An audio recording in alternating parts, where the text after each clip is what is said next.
এই নাও 50 টাকা নাও। 50 টাকা কিসে? তুমি আমারে চুমু দিলা না, ওর জন্য খুশি হয়ে আমি 50 টাকা দিলাম। চুমু দিলে টাকা পাওয়া যায়? হ্যাঁ। শিবুদার তো আমি অনেকগুলো চুমু দিয়েছি, তাহলে শিবুদার কাছে আমি অনেকগুলো টাকা পাবো। যাই নিয়ে আসি। জানেন ভাবি, আপনাকে দেখলেই না পাগল হয়ে যাই। আচ্ছা বলেন তো, দুনিয়াতে এত মেয়ে থাকতে ভাবিদেরকে আপনাদের এত ভালো লাগে কেন? আরে ভাবি, অন্যের গাড়ি চালানোর মজাই আলাদা। আর অ্যাক্সিডেন্ট হইলে ড্রাইভার মালিকের, তাই না?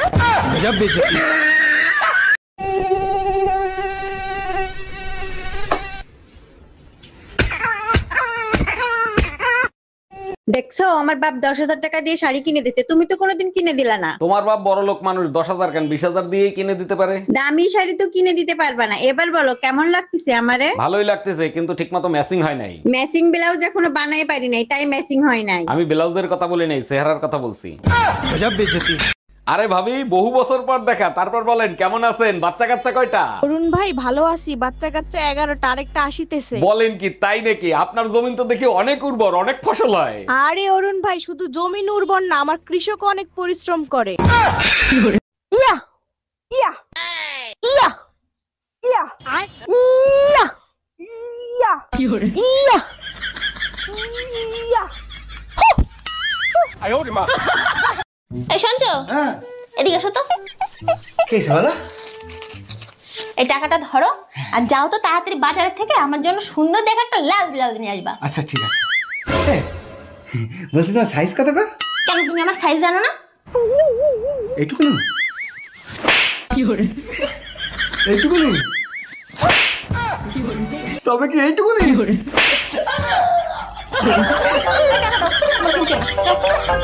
তোর সংসার নেই, তুই থাক, গেলাম আমি বাপের বাড়ি। যাও, কিন্তু যাওয়ার আগে সুমন ফকিরের 600 টাকা দিয়ে যাইও। কিসের টাকা? আমি তো তার কাছ থেকে কোনো টাকা ধার আনি নাই। তোমার জন্য একটা তাবিজ আনছিলাম, বলছিল তাবিজে কাজ করলে টাকা দিয়েন। কি তুই আমারে তাবিজ করছিলি?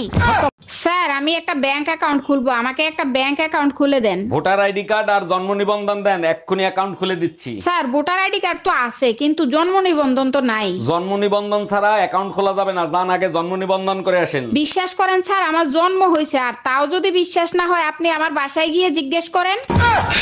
এই কই গেছিলা তুমি? টুম্পা ভাবির কাছ থেকে 1 কাপ চিনি আনতে গেছিলাম। বাসায় বয়ম ভরা চিনি থাকে, তুমি পাশের বাসার ভাবির কাছ থেকে চিনি আনতে গেছো কেন? আমাদের ঘরের চিনি মিষ্টি কম, তাই ভাবির কাছে গেছিলাম। আজকে এমন পিটান পিটাবো, ঘরের লবণ তোমার কাছে চিনির মতো লাগবে। ম্যাডাম, আপনাদের তালাকের পেপার রেডি হয়ে গেছে, এবার আপনাদের বয়স বলেন। যখন আমাদের বিয়ে হয়েছে তখন আমার জামাইয়ের বয়স ছিল 25 বছর আর আমার বয়স ছিল 18 বছর। আরে ম্যাডাম, আপনাদের বিয়ের বয়স জানতে চাই নাই তো, বর্তমান বয়স জানতে চাইছি। বর্তমানে বিয়ের বয়স দ্বিগুণ হয়েছে, জামাইয়ের বয়স 50 বছর, আমার বয়স 36 বছর।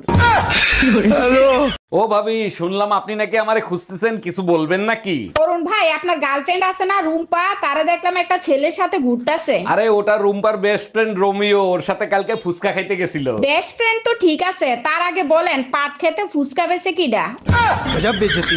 ঠিক আছে আম্মাজান, চলে যাচ্ছি, ঈদে ছুটি পেলে আপনার মেয়েকে নিয়ে আবার আসবো। ঠিক আছে জামাই, সাবধানে যাও, দোয়া করি তোমরা যেন সারা জীবন সুখে শান্তিতে থাকো। আম্মাজান, আপনার দোয়া কবুল হবে যদি আপনার মেয়ে আপনি রাইখে দেন। আরে জামাই, এগুলো কি বলো? শান্তিতে তো আমাদেরও থাকতে হবে, তাই না? অনেকদিন তো ফোনে কথা বললাম, তোমার কি আমার সাথে দেখা করতে ইচ্ছে করে না? ইচ্ছে তো আমারও করে, যদি তোমার বউ টের পেয়ে যায়। আরে তোমারে তো বলাই হয় নাই, আমার বউ তো 3 বছর আগেই মারা গেছে। আমি মারা গেছি আর আমি জানি না? তুই আজকে বাসায় আয়, তোর খবর আছে।